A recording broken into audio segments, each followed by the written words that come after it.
প্রিয় দেশবাসী, আপনারা জানেন আমরা দীর্ঘ ১.৫ দশকের আওয়ামী তাহিরিয়াতের শাসনের পরে আজকে আমরা মুক্ত বাংলাদেশে যেই সংসদ ভবনকে আমরা ফ্যাসিবাদ মুক্ত করেছি, সেই সংসদ ভবনের সামনে আমরা গণতান্ত্রিক প্রক্রিয়ায় সেই সংসদ ভবনে যাওয়ার জন্য আজকে আমরা মানিক মিয়া এভিনিউতে এসে দাঁড়িয়েছি। প্রিয় দেশবাসী, আপনারা জানেন দীর্ঘ ১.৫ দশকের বেশি সময় ধরে আমাদের দেশে ছিল বিচারহীনতার সংস্কৃতি। লগি বৈঠা থেকে শুরু করে ২০০৯ সালে আমাদের দেশের যারা ডিফেন্স অফ ফার্স্ট লাইন পিডিআরদেরকে আপনারা দেখেছেন কিভাবে ভারতীয় আগ্রাসনের মধ্য দিয়ে হত্যা করা হয়েছে। প্রিয় দেশবাসী, আপনারা দেখেছেন এই স্পষ্ট পিডিআর হত্যাকাণ্ডকে পিডিআর বিদ্রোহ হিসাবে চালানো হয়েছে। আপনারা দেখেছেন শাপলা চত্বরে আমাদের দাড়ি টুপিওয়ালা ভাইদের উপরে রাতের অন্ধকারে কিভাবে জেনোসাইড চালানো হয়েছে। আমাদের দাড়ি টুপিওয়ালা ভাইদের সামনে থেকে কিভাবে মাইক কেড়ে নিয়ে যাওয়া হয়েছে। প্রিয় দেশবাসী, আপনারা দেখেছেন বাংলাদেশে কিভাবে রাতের ভোট, কিভাবে দিনের ভোট রাতে চালু করার সংস্কৃতি চালু হয়েছে, দামি ইলেকশন চালু করা হয়েছে। আমরা ৫ই আগস্টে এই আওয়ামী লীগের এই দুঃশাসনের আমরা এই দুঃশাসনের কবর রচনা করেছি।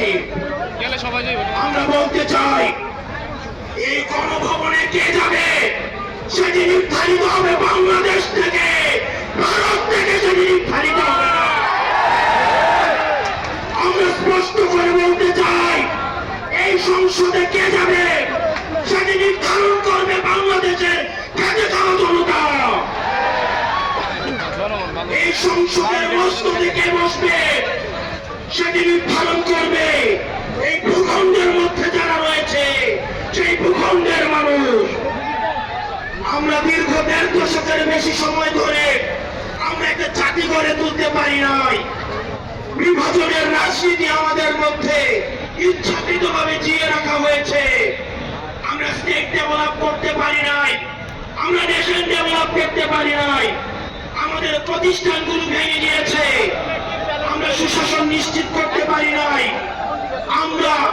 আমরা ফাংশনাল ব্যুরোক্রেসি নিশ্চিত করতে পারি নাই, আমরা স্বাধীন পুলিশ নিশ্চিত করতে পারি নাই, স্বাধীন বিচার বিভাগ নিশ্চিত করতে পারি নাই। আমরা স্বাধীনতার এত বছর পরেও আমাদের তরুণ প্রজন্ম, আমাদের একটা ইনস্টিটিউশন আমরা প্রপারলি ফাংশন করতে দেখি না।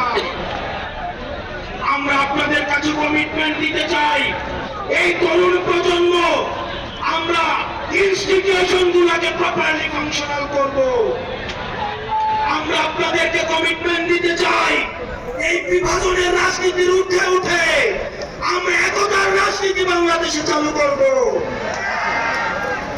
আমরা স্টেট ডেভেলপ করব।